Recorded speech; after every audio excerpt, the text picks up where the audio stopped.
You're listening to the HawgBeat Hour with Andrew Hutchinson, Alex Trader, and Mason Choate on ESPN Arkansas and HitThatLine.com. Now, here's your host, Mason Choate.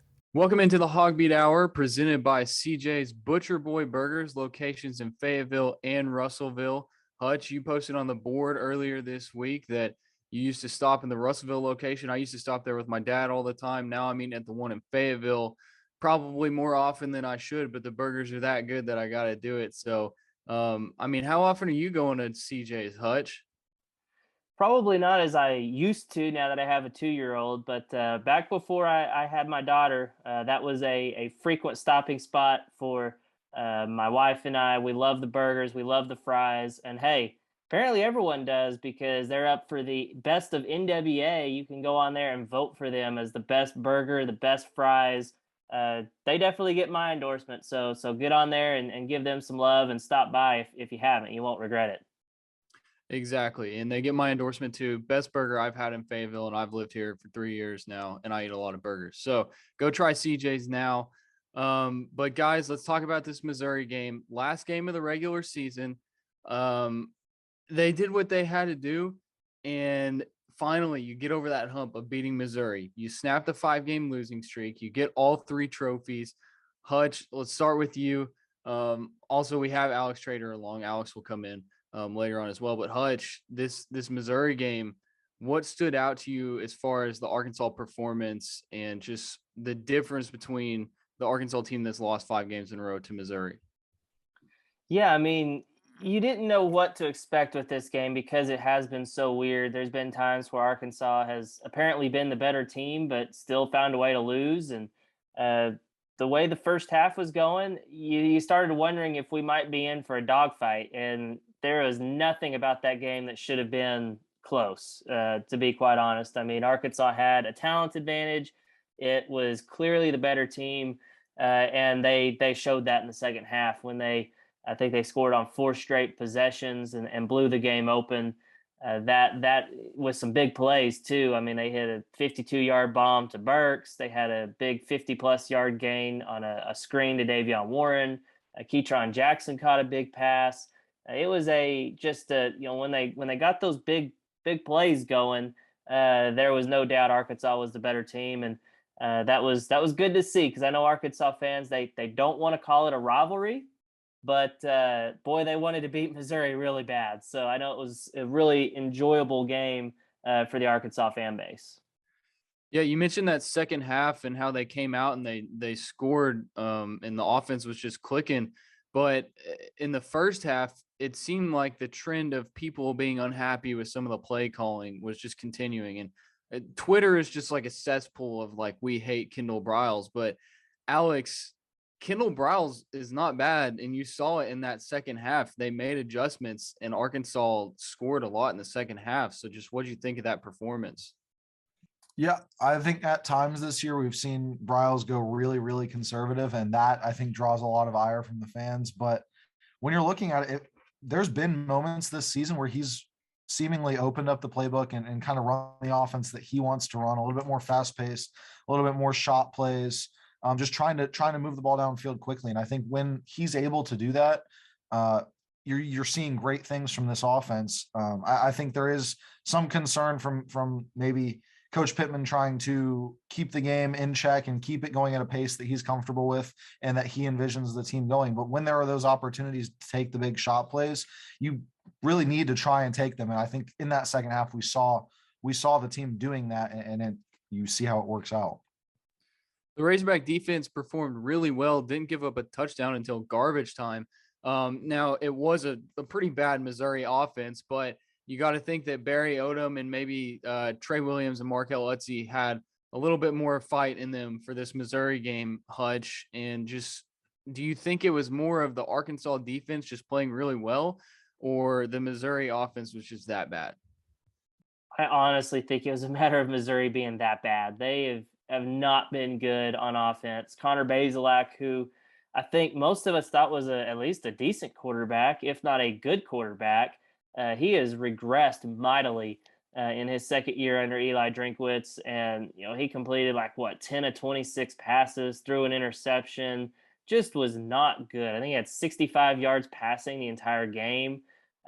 Just they were so one dimensional. You knew Tyler Beatty was going to get the ball and run it. I mean, he ran it 41 times for 219 yards, I want to say, but 41 times that ties the most any player has ever run the ball against Arkansas with a Tennessee running back in I think the 2001 season. So you knew what they were going to do, and if you know what they're going to do, Barry Odom has shown he can stop you. He has been able to stop a one-dimensional offense. I mean, they've had success against Mississippi State the last couple of years.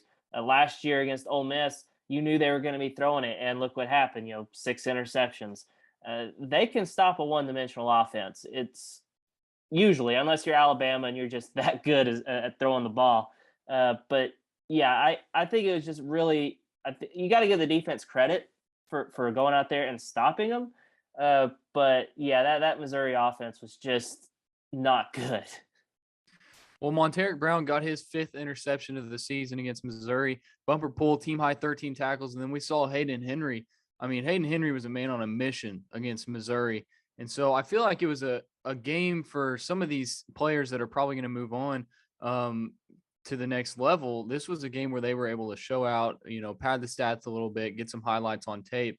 Hutch, I want to ask you specifically about Monteric Brown. Just do you see him having success at the next level? Because it seems like this season he's done really well, and Coach Pittman seems to have a lot of high praise for him.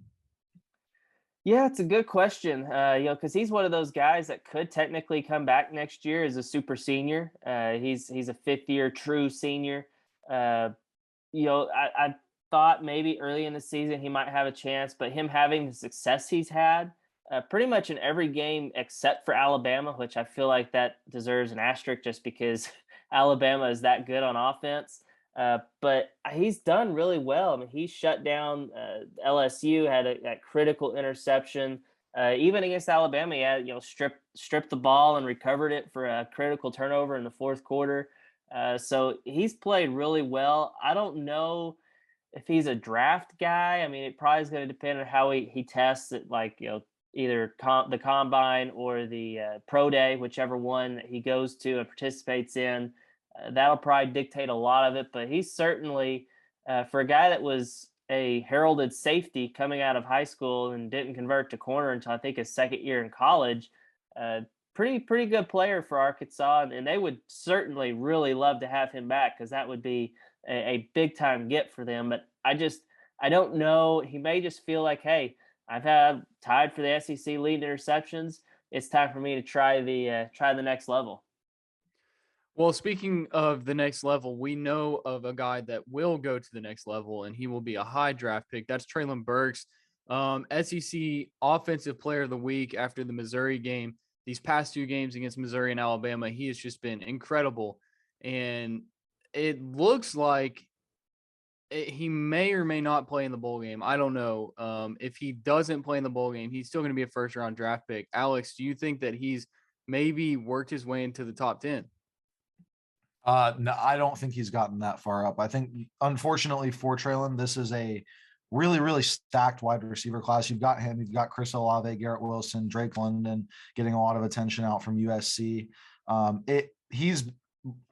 have him as probably the 3rd or 4th best receiver in the country right now, and I think that he's going to make someone very, very happy in the NFL. I've seen him mocked as high as 32 in the last couple of days, but I think a strong bowl performance could really up that stock if he were to stick around. But what he's done these last couple of weeks has been really incredible. I mean, KJ completed just 15 passes last week, and 7 of them were to Treylon Burks. So when you've got a guy like that you can just give the ball to and give the ball to and give the ball to, you're going to find success. And Hutch always says it when he's in the box. If I was coaching, I would simply give the ball to Treylon Burks, and that works every single time they try to do it. Well, speaking of KJ Jefferson, I want to pose a question for you guys. KJ has been a lot better than expectations were coming into the season. But at this point in the season, and maybe moving forward to next year, but let's just talk about quarterbacks in the SEC this season. How many quarterbacks in the SEC are you taking over KJ Jefferson from this season? And Hutch, we'll start with you. Yeah, I mean, Bryce Young from Alabama, I would I mean, you got to factor in, what year they are. I mean, KJ, you've got at least for another year, if not a couple of years. Bryce Young, same thing. He's got to come back for at least another year. Matt Corral has been phenomenal, and I was very impressed by him whenever I watched him play against Arkansas early in the season. Mobile guy, can really throw the ball. He's been really, really good, but this is his last year. He's going pro. He's not coming back. So I wouldn't trade KJ for Matt Corral. I would take maybe Bryce Young, and that's about it. I mean, I know Hendon Hooker at Tennessee has had a good season, but what I've seen from KJ, just his clutch factor, his leadership, in addition to his play on the field, it's hard to say you take anyone but maybe Bryce Young, and he's, I mean, a Heisman candidate above him. I've heard Young, of course. I've heard Corral, and then Will Rogers at Mississippi State. Alex, what is your opinion? Would you take any of those guys over KJ Jefferson? Yeah, I think like Hutch said, I think it's honestly closer for Bryce Young than it is for Will Rogers. And it might just be a situation of circumstance, but I think Will Rogers didn't necessarily show it against Arkansas in Fayetteville, but he's had a fantastic season. He was up there. I think if his team was in the situation of an Alabama where they're, competing for an SEC championship, you'd see him with the win and you get the Heisman scenarios. He's just had a really special year. And I get that it's the air raid and that you're playing for Mike Leach. You're going to complete the passes and rack up the stats, but the efficiency that he's had throughout most of the season and being able to just get the ball, find the right spot to put it and keep moving it downfield has been really impressive. So here's another question for you guys, and it's basically the same exact question. But so last season, Eli Drinkwitz in Missouri beat Sam Pittman in Arkansas, and then I just want to ask you guys, like, what other SEC coaches are you going to take over Sam Pittman? Because Lane Kiffin, amazing season with Ole Miss this year. Are you going to take Lane Kiffin over Sam Pittman? Now you have Brian Kelly. You got to factor in Nick Saban, but what other coaches, Hutch, are you going to take over Sam Pittman? Yeah, I mean, Nick Saban and maybe Kirby Smart. I feel like you got to give him some credit for what he's done at Georgia. But he's a former Georgia player and probably, just has that connection to that school. But, I don't know if I'd take Lane Kiffin just because, he's a guy that is always got a wandering eye, it seems like. He's always looking for the next job. Whereas Sam Pittman, he's going to be loyal to you. And so far, it's a small sample size, but so far he is recruiting at a really high level for Arkansas. I wouldn't expect a Nick Saban. Well, maybe Nick Saban could. I don't know about that. But Kirby Smart, I don't know if he would recruit at the same level as he's recruiting right now at Georgia at Arkansas. I don't think he'd be bringing in 5-star after 5-star at Arkansas. Nick Saban, maybe just because he's Nick Saban. But so I really don't know how many guys I would take over Sam Pittman just, based on this limited sample size, just because of how he is. He is all Arkansas, and you could tell that this job means something to him, and he's not going to just, leave, when the next job comes open like you think Lane Kiffin would. So it's a very small list, just like it is with KJ Jefferson. Yeah, you talk about that wandering eye from Lane Kiffin. I don't know if you guys saw on his Twitter account, he was posting pictures of like Louisiana license plate, Texas license plate. And I think obviously he was joking, but that's got to make some Ole Miss fans feel a little bit uneasy. Alex, is there any more names that you would add to that list? Yeah, I think I didn't necessarily factor in that, he's in one spot and that's where he wants to be for the rest of his career. So that might change a couple things, but I had anywhere from 5 to 7 guys that I think could compete with him and the success that he's having. Like you mentioned, Kirby Smart, Nick Saban. I think Lane Kiffin is a very good coach. And I think one thing that you get with him also being in the spotlight all the time for maybe going to other places is that national media is keeping an eye on him, and that draws viewers and that draws eyes to your program, as well as recruiting. And then Brian Kelly, I think, Mason, you mentioned, that's a great coach. He's done a lot at Notre Dame, which is it's a national brand, but it's not necessarily the easiest to get a ton done with because you don't have a conference and you're really not necessarily guaranteed that playoff spot, even if you go undefeated, because you don't have that extra game that a lot of teams might have. Mark Stoops has done a really good job at Kentucky, and then two new guys, or I guess one new guy and one guy that has been around the block. Mike Leach is either a great coach or a really, he struggles in certain game situations, but he's also kind of he rubs people the wrong way. Let's just say that. And I think you don't necessarily get that with Sam Pittman, but I think Billy Napier is another really interesting name, the new coach at Florida, because of what he built at Louisiana Lafayette. I'm really, really excited to see what he can do. Maybe bring Anthony Richardson in next year for Florida rather than, sticking with the guy that or Emory Jones, who was kind of a mistake for Dan Mullen to stick around with this year. I think there's really an opportunity there for him to flourish, and I'm excited to see what he's going to be able to do there. All right, guys. Well, that's going to wrap up our Missouri talk. That was fun. A little bit of a different segment. Up next, we're going to talk some recruiting. We're going to talk about a deal we got going on at HawgBeat. You definitely want to listen for that. Then we're going to talk basketball, and then we're kind of just going to wrap up the football season here on the HawgBeat Hour. You're listening to the HawgBeat Hour with Andrew Hutchinson, Alex Trader, and Mason Choate on ESPN Arkansas and HitThatLine.com. Back here on the HawgBeat Hour, presented by CJ's Butcher Boy Burgers, locations in Fayetteville and Russellville. Stop and get you some, and vote for them for best burger and fries in Northwest Arkansas. Hutch, there's a deal going on at HawgBeat.com. Technically, I think it's a Black Friday deal, but we're still running it. Yeah, we started it on Black Friday, but it's going to last for a full week. So if you're listening to this on the radio on Thursday night, you have one more day to hop on this deal. You get an annual subscription to HawgBeat.com, and it's $20.21, 2021. You get your first full year for that price. That's about 80% off the usual price, which is about $100. So it's a heck of a deal. And you get coverage of recruiting, which we're getting ready to talk about here in this segment, as well as football, basketball is getting underway, baseball is just around the corner. So lots of stuff to keep you busy, plus access to the Trough, our premium message board, which is always really entertaining and can help you, kill some time if you're trying to act like you're working but not actually working at work. So I encourage you to hop on that. That's promo code RIVALS 2021. You can visit HawgBeat.com, and the link for that is right across the top in a breaking news banner. So go check that out. Yeah, whatever sport it is, basketball, football, especially baseball, Andrew Hutchinson is the best in the state of Arkansas. So you don't want to miss out on that. And then we also have Alex Trader and myself, but we are no Andrew Hutchinsons. But Alex, let's go to you. Arkansas gets a commitment on Thanksgiving. Give us your recruiting update. Yeah, 2023 3-star Anthony Evans commits really out of nowhere. I didn't know it was happening. Hutch, I don't believe you knew it was happening. I didn't hear of anyone that knew that was coming. But it's a big commitment for the Razorbacks. It's a kid that they've been going after for a little bit, out of, I believe it's Converse, Texas, in at Judson maybe.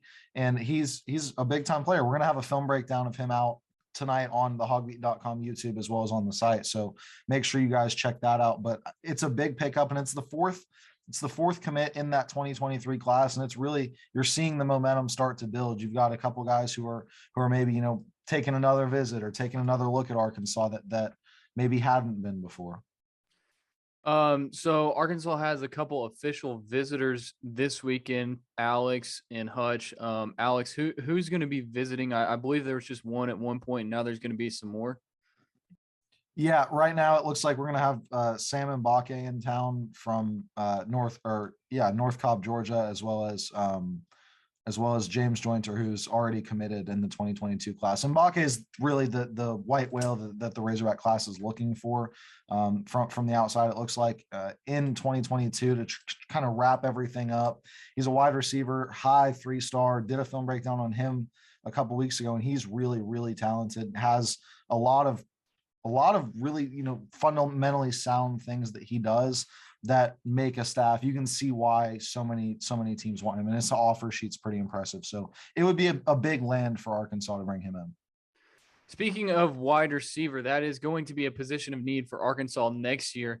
And with all these coaching changes around college football, including the Lincoln Riley to USC coaching change, this kind of creates, I don't know if you would say like open season, but Arkansas can take advantage. And Hutch, I want to ask you, as far as transfer portal needs for the Hogs, what positions do you think they're going to target? I'm assuming wide receiver is going to be one. Yeah, you'd have to think they would probably try to add a wide receiver with Treylon Burks, most likely going in the NFL. Plus, you're losing super seniors Tyson Morris and Davion Warren. There's going to be a hole there. I mean, you've got some young guys like Keytron Jackson, and you've got Warren Thompson still on board, and so you've got some guys you think you could be good. But if you can go out and get a proven guy, then go for it. And I think the hot name in Arkansas land this week has been Jaden Hazelwood, the former 5-star recruit, number 1 wide receiver in his class from Oklahoma. He's been pretty good for the Sooners, but he went into the portal, and everyone has suddenly made the connection, and it's somewhat understandable considering his high school coach was Jimmy Smith, Arkansas's running backs coach. So there is a connection there. And, and he probably could see, hey, Treylon Burks is leaving. I have a chance to step in and be that guy. However, I hate to burst everyone's bubble. It sounds like he's going to follow Spencer Rattler wherever he goes. And right now it seems like that's Arizona State. That's based on what I've had some conversations with some Oklahoma people, and that's kind of how they see it going. But you never know. I mean, I've reached out to Jaden and tried to get some comments from him. He's one of those guys that the Oklahoma people told me doesn't really talk to a lot of people, doesn't really talk to reporters. So it's probably going to be one of those things that kind of just surprises us if it happens. But I would encourage Arkansas fans to not hold their breaths on it. But, there could still be some other trickle-down effects. I mean, there's been other portal guys for Oklahoma. I know they had a tight end that went in the portal that I know Arkansas fans would probably like. That's a position Arkansas could really use. They had a 4-star linebacker committed that is decommitted that Arkansas would really like. That's a position they could still, want to recruit or get a portal addition. I don't believe Kobe McKenzie is his name.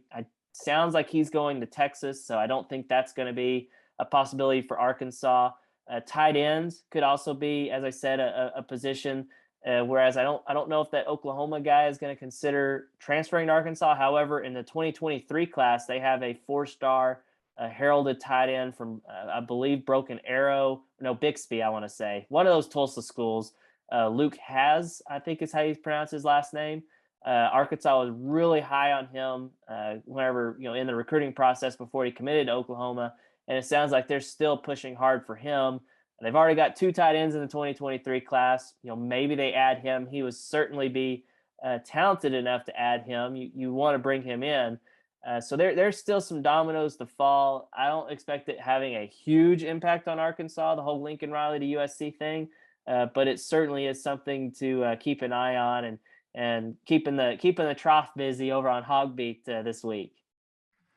Now, before we wrap up the recruiting segment here, Alex, you made a future cast, and then you also wrote about the visitors for last weekend's Missouri game. So fill us in on both of those.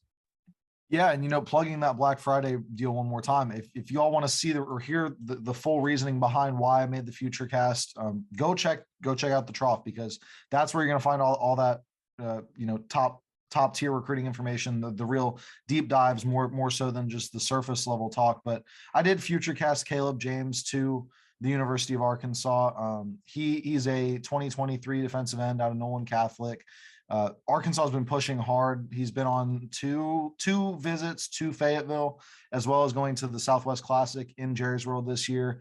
Wish Sam Pittman a happy birthday on Twitter. There's just Arkansas seems to be pushing hard, and there seems to be some mutual interest. Landed in his top 6 last week.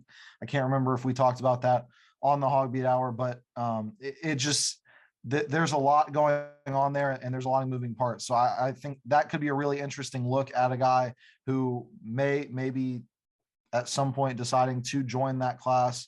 Also, he was in town this weekend, like Charles Jagusa, offensive lineman out of, I believe it's Rock Island, Illinois. And I was able to talk to him and get a story up on HawgBeat yesterday. So go check that out to hear what he thought about the visit. But it wasn't a huge visitor class. Sean Davian Bradley was also there out of Missouri, but it was an important class, or an important group for that 2023 class. And I believe for what Coach Pittman is trying to kind of wrap up there and continue to start building that momentum into that 2023 group. All right, guys. Well, up next, we're going to talk about the Arkansas basketball team. They had a couple games, including 2 wins over Penn and UCA. We'll recap those, and then we'll talk some more football here on the HawgBeat Hour. You're listening to the HawgBeat Hour with Andrew Hutchinson, Alex Trader, and Mason Choate on ESPN Arkansas and HitThatLine.com. All right, we're back here on the HawgBeat Hour. We're going to talk some Razorback basketball this segment. Before we do, we are presented by CJ's Butcher Boy Burgers. If you're listening on the radio, this won't make a whole lot of sense, but if you're watching on YouTube, you can see that they have locations in Fayetteville and in Russellville. The phone number and the address are here on my background. Go try CJ's Best Burger in Northwest Arkansas and vote them for Best Burger in Northwest Arkansas and fries. So Arkansas beats Penn on Sunday, and then they beat UCA on Wednesday. Let's start with the Penn game. Afterwards, Eric Musselman was pretty disappointed in the turnovers. They had 15 turnovers against Penn. It seems like after the game, he was very frustrated. Then he went home and things changed a little bit, but just talk about how he felt after the game. Yeah, it's amazing what can happen when you go home and you talk to your wife and they kind of put things into perspective. But yeah, he was not happy after that game. You would not have known Arkansas won that game by, I think, 16 points and were in control pretty much the entire game. So, but yeah, I could understand his frustrations. I mean, I don't think Penn was a team that really forces a lot of turnovers. And yet there you go, and you make 15 turnovers. And as Eric Musselman said, a lot of those turnovers were just really bad decisions, trying to make home run passes, trying to make passes that just weren't there, threading the needle.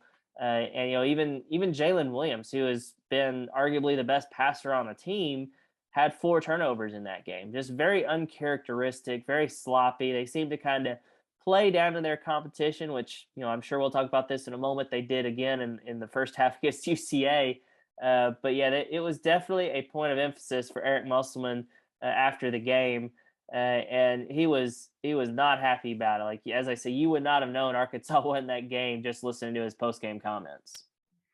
I think a lot of what he got at was the inconsistency of the turnovers. Because if you look, it's like they had the first game, I believe they opened it up. They had double-digit turnovers, and then the next 2 games it was 5 turnovers and 9 turnovers, and then they go to Kansas City, and I think they averaged like 12 turnovers a game in Kansas City at the Hall of Fame Classic.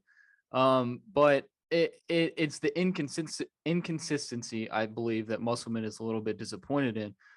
But that's going to come with a team where you're trying to mesh all these guys together, Hutch. And we saw Memphis lose to Georgia on Wednesday night.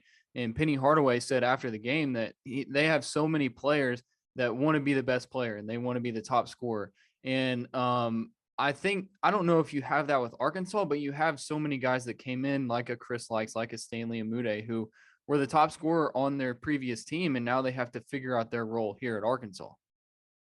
Yeah, and Eric Musselman said it a couple of times, either after the game and I think also in his post-game radio conversation with Chuck Barrett, saying that this is a challenging team to coach. And I thought that was kind of an interesting statement, and I actually asked Muss about it the next day when we had a chance to talk to him, and he just kind of explained how, this team is still trying to find their roles. I mean, these guys are all still new to each other. They're still trying to get things figured out. And, it's something that's going to be a work in progress, I think, throughout the rest of non-conference play. And that's why it's probably a good thing you're playing teams like Penn and, UCA, Little Rock, teams that aren't necessarily, Kansas or Duke, because those teams would probably eat Arkansas alive right now. And Arkansas's top 10 ranking, it might be a little bit of, still giving them credit for last year's run. I know our message board people have been saying, Arkansas does not look like a top 10 team, but here they are 7-0, and they've not really been challenged too much. I mean, Cincinnati gave them a run, but Kansas State, that ended up being a close score, but they really controlled that game start to finish and wasn't as close as the final score indicated. So all things considered, you got to be happy with where Arkansas is. considering they 100% have not been playing up to their full potential.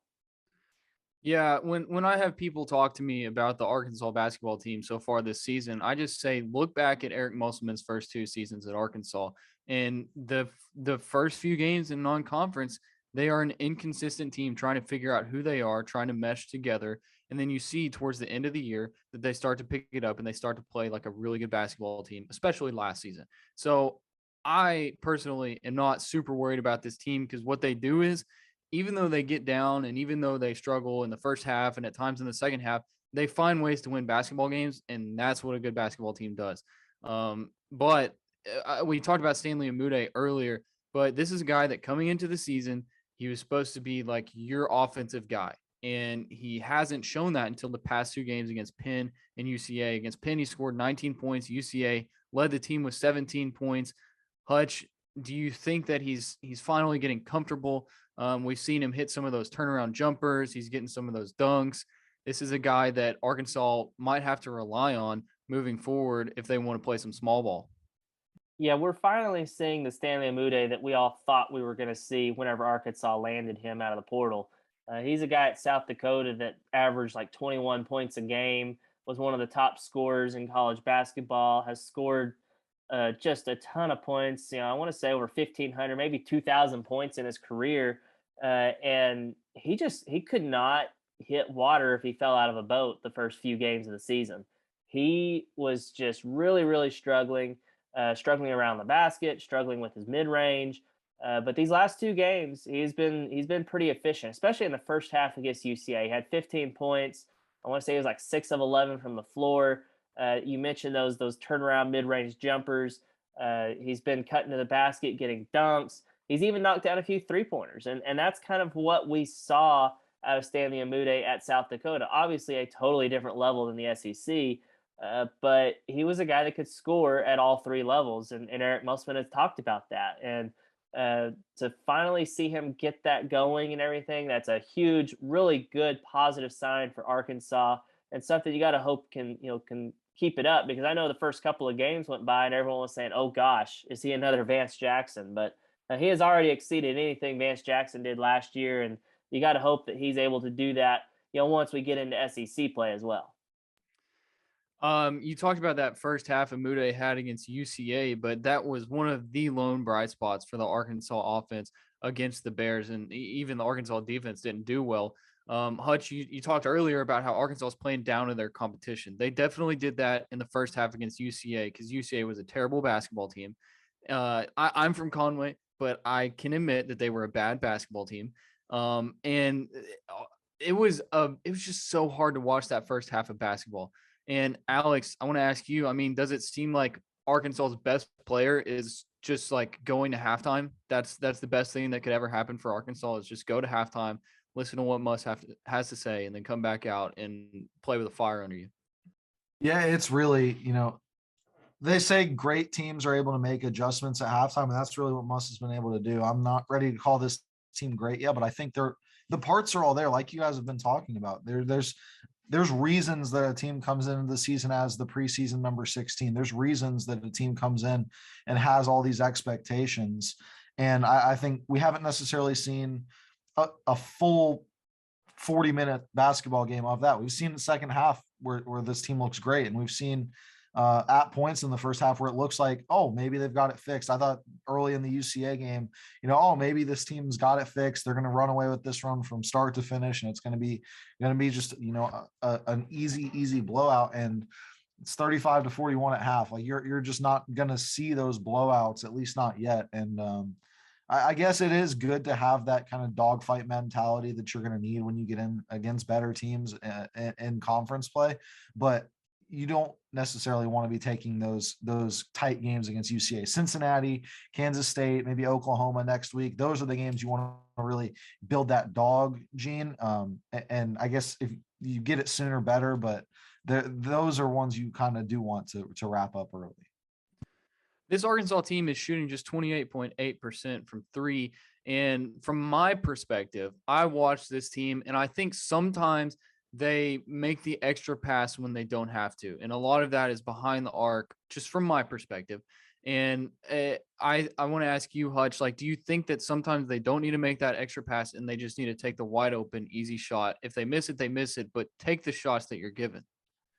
Yeah, there's been a few times where I've seen guys pass up an open three. Jalen Williams is one of those guys, and you wouldn't necessarily think, hey, he's 6'10, he's a big man, he doesn't need to be shooting threes, but he is a capable 3-point shooter. He did it in high school, and he's shown glimpses of it at the college level. So you'd like to maybe see him pull it because that would make him even more dangerous. If he's got just the threat, like, hey, this guy might shoot it, that's going to open things up, spread the floor. I think I want to say Stanley Amude has passed up some of those, but it was maybe more earlier in the season. He's starting to take those now. But yeah, there's been some. I even saw JD Note pass up a 3-pointer or two the last couple of games, and I think that may just be a byproduct of him really struggling from the 3-point line. He's a guy that is usually he's a guy that could get scorching hot and hit like 5 threes in a row, and boom, the game's over. But the last few weeks, he is on a very, very cold streak. He went, I think, 0 for 6 or 0 for 7 against Penn. He finally did knock down one against UCA, but he's still not shooting at a high clip from beyond the arc. So, yeah, I'm interested to see how that develops throughout the season because on paper, this looks like a team that should be able to shoot and make 3-pointers. We just haven't seen it except for maybe, 1 or 2 games really early in the season. Yeah, I'm definitely with you there on the Jalen Williams thing. I watched him play a lot of basketball in high school, and I watched him make a lot of 3-pointers in high school. So every time he does that, he pump fakes a lot from 3 when he's wide open, and then he'll pass it. And sometimes I just wish he would take those. But at the end of the day, Arkansas is winning basketball games, and that's what matters. But so let's talk about Devo Davis before we wrap this up, because Devo Davis was one of the players that you're looking at this Arkansas roster coming into the season. He's a guy who's really important, and he struggled a lot early on. And after the UCA game, we kind of found out that really all he had to do was put a smile on his face, and then he would play like he's supposed to. Hutch. Yeah, I mean, this is a guy that last year was a role player. I mean, he started, down the stretch and played like a star, but he was really just an overachieving role player, I think is how someone put it on the trough. And I think that's a really good, accurate description. And part of that is just he was so high energy, always looked like he was having fun out there, diving on loose balls, playing really hard defense, just really high energy guy. And I think, maybe him having to kind of move over to that point guard role and him thinking a little bit more and kind of having some early struggles, maybe he lost a little bit of that spark. And he said after the game, as you mentioned, he talked to his mom, he talked to his grandma, even Coach Musselman talked to him about it and said, hey, you just got to smile and have fun out there. And it seemed like he got back to his old ways. Like he scored 16 points against UCA, and a lot of those were in the second half, taking, getting out in transition and making layups and fast break layups and things of that nature. And we still haven't necessarily seen him heat up, in the mid range like we saw him do last year. But him getting out in transition and getting layups like he was, that's a really good sign and will help Arkansas tremendously if he can keep that going in the next few weeks and into SEC play. Moving forward for the Razorback basketball team, they will take on Little Rock at 3 p.m. Central Time this Saturday in Bud Walton Arena. But that's going to wrap it up for our Hoops Talk. Up next, we're going to talk some football, maybe MVP of the season for Arkansas. Look at some of Hutch's amazing, his famous Hutch stats, and then we'll wrap it up here on the HawgBeat Hour. You're listening to the HawgBeat Hour with Andrew Hutchinson, Alex Trader, and Mason Choate on ESPN Arkansas and HitThatLine.com. All right, we're back here on the HawgBeat Hour. We're going to talk about the season for Arkansas football. But before we do, we're presented by CJ's Butcher Boy Burgers. Last time I'm going to say it. Go check them out. Locations in Fayetteville and Russellville. You won't be disappointed. And vote them for best burger and best fries in Northwest Arkansas because they are the best burger and best fries in Northwest Arkansas. You shouldn't vote for anybody else. Andrew Hutchinson, Arkansas, comes in at number 23 in the AP poll, number 22 in the college football playoff rankings. If Arkansas wins a bowl game, I mean, this is a team that could finish top 20 in the nation. Who would have expected that? I guess if you are just like a super diehard fan and had your rose-colored glasses on and just totally didn't look at anything else, you probably saw it coming. But man, what a phenomenal season for Arkansas. 8-4. I made the comment before the season that if Arkansas won 8 games, that Sam Pittman should be SEC Coach of the Year, and I still think he has a very strong case. I just did not anticipate Georgia having the best defense we've seen in college football in a decade. So I don't know if Sam Pittman's going to be recognized for it, but man, he has done an incredible job restoring respectability last year, then taking it to the next step and being a ranked team most of this season, and having a chance to play in a bowl game in Florida, possibly, and possibly winning a 9th game. Just a truly remarkable job that he's done, and been really fun to cover, to be honest. So I mentioned the bowl game. Hutch, you did a story about possible bowl destinations for Arkansas. Are you hearing any chatter about what bowls they might go to, or do you have more confidence in one over some of the others? Yeah, on Friday when Arkansas played Missouri, I was kind of hearing that the Gator Bowl was very likely. The bowl game in Jacksonville, but that was before Texas A&M went and lost to LSU, and you're thinking, hey, maybe, just maybe, the Citrus Bowl is on the table. The Outback Bowl, or the game in Orlando, the Outback Bowl in Tampa could also be a possibility. Those are 2 New Year's Day games, and those are the bigger deals. I mean, they're not New Year's Six, but they're the next level. And the Citrus Bowl gets the top pick beyond the New Year's Six. You've got Ole Miss, Alabama, and Georgia likely heading to the playoffs / the New Year's Six. And then the Citrus Bowl, who are you going to take? Are you going to take Texas A&M, who has an identical record and a loss to Arkansas? Are you going to take Kentucky, who has beaten literally nobody and gone 9-3? Or are you going to take Arkansas, who is 8-4, ranked higher in the college football playoff poll, and they've got a fan base that's probably going to travel better than, especially Texas A&M, because the fans are excited about being in a bowl game in Florida for the first time in forever. So I would not be surprised if Arkansas goes to the Citrus Bowl, but if not that game, the Outback or the Gator Bowl, one of those Florida bowls, I think is where Arkansas is going to end up. Do you have a preference, Hutch, of which bowl game you would rather travel to? I mean, all of them are about the same. I mean, they're all in Florida. Flights are going to be expensive regardless, with it being the holiday. I mean, I was just in Orlando during the bye week for an anniversary trip with my wife. So I wouldn't mind going to Tampa or Jacksonville just to have something different. But you can't complain if you're going to be playing in Florida. You're going to be able to wear shorts and t-shirt and not have to worry about 20-degree weather at the Liberty Bowl, or something like that. I'm just going to be happy with one of those Florida bowls, and let's just leave it like that. Yeah, it is a beautiful thing that Arkansas will most likely not be going to the Liberty Bowl or the Texas Bowl again. So, but let's talk. We kind of mentioned Traylon Burks earlier in the episode. Let's talk about him a little bit more. Is the bowl game going to be the last time we see him in an Arkansas uniform? Because we kind of talked before we started recording, like Burks he's a different animal. He's a guy that might come back because he just loves playing for Arkansas.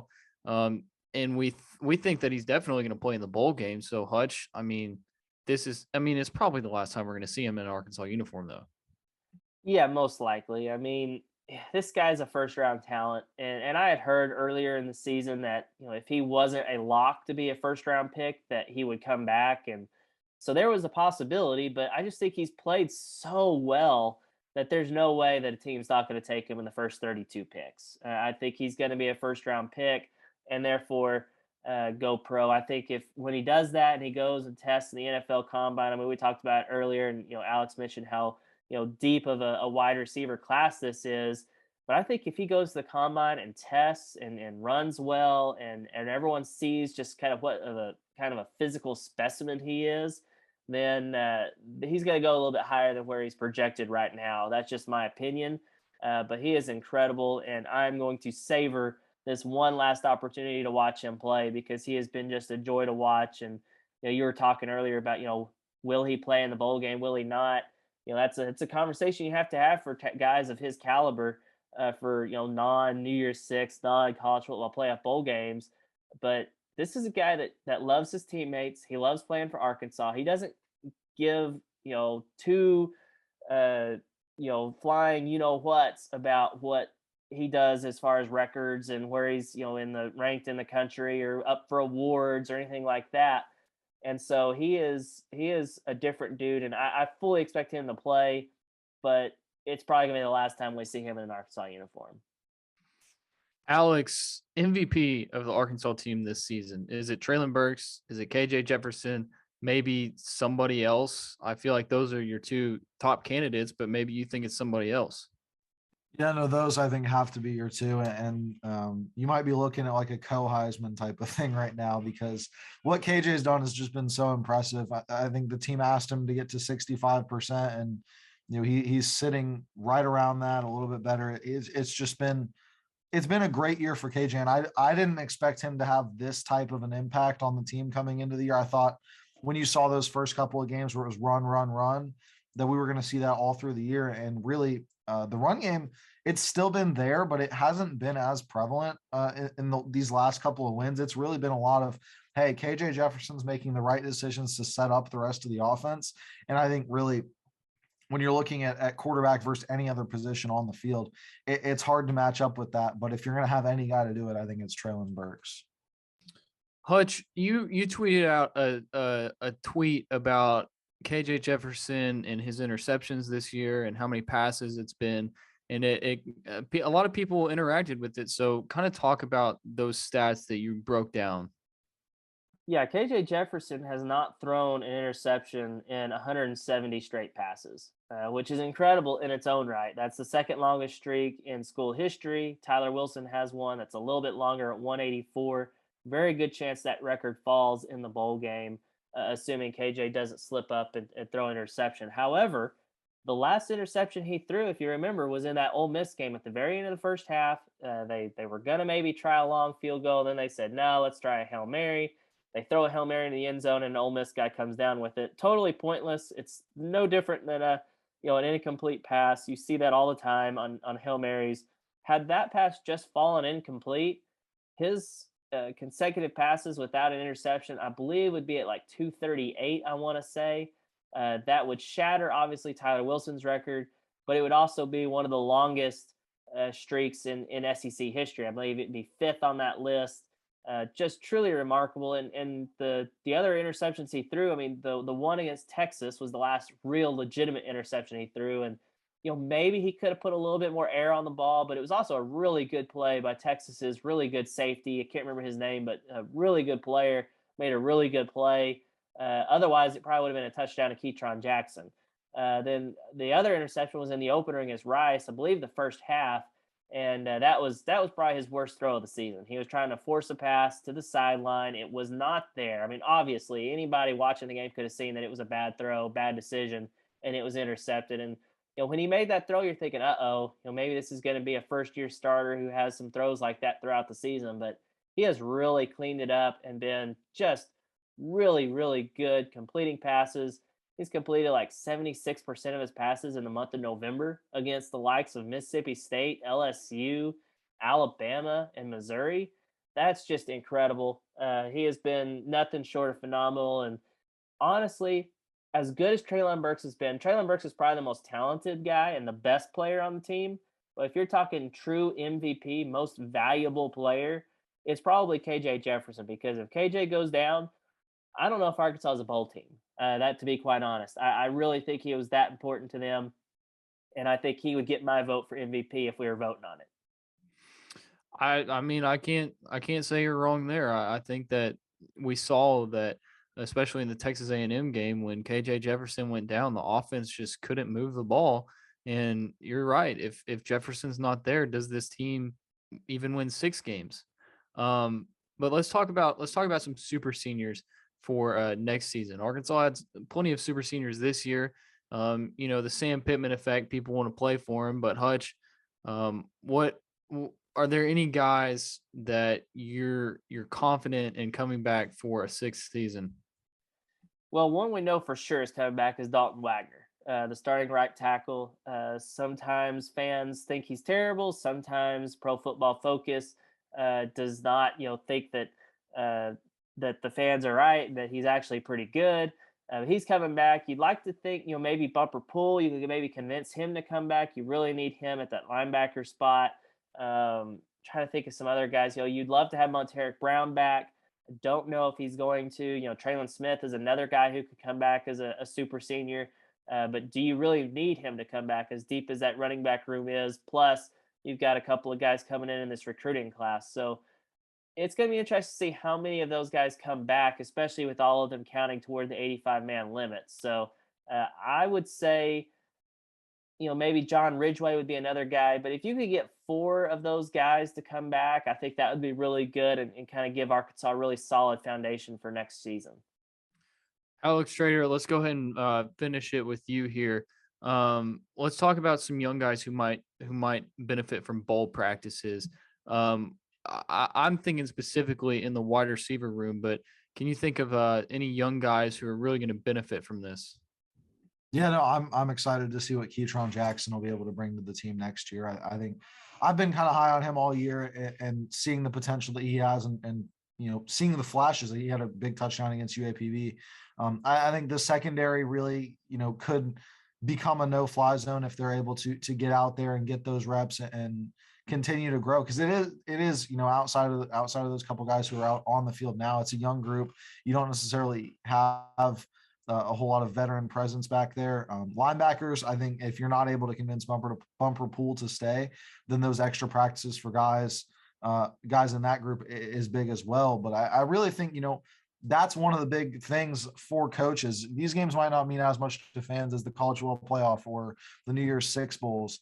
But if you're able to pick up these extra practices, then you're really setting yourself up to be successful for the next year. And I think that would be a huge jumpstart, especially, we saw 2020, this team didn't get a spring season with Sam Pittman, didn't get fall camp. And having these extra 10 practices would kind of make up for that a little bit and show us, hey, you saw what I could do with a shortened season. Let's see what I can do with a little bit of a longer one. All right, that's going to wrap us up here on the HawgBeat Hour. Go take advantage of the Black Friday deal at HawgBeat.com. You don't want to miss out on that. Go try CJ's. Go vote CJ's. Best burger, best fries. For Andrew Hutchinson, Alex Trader, I'm Mason Choate. Have a great week.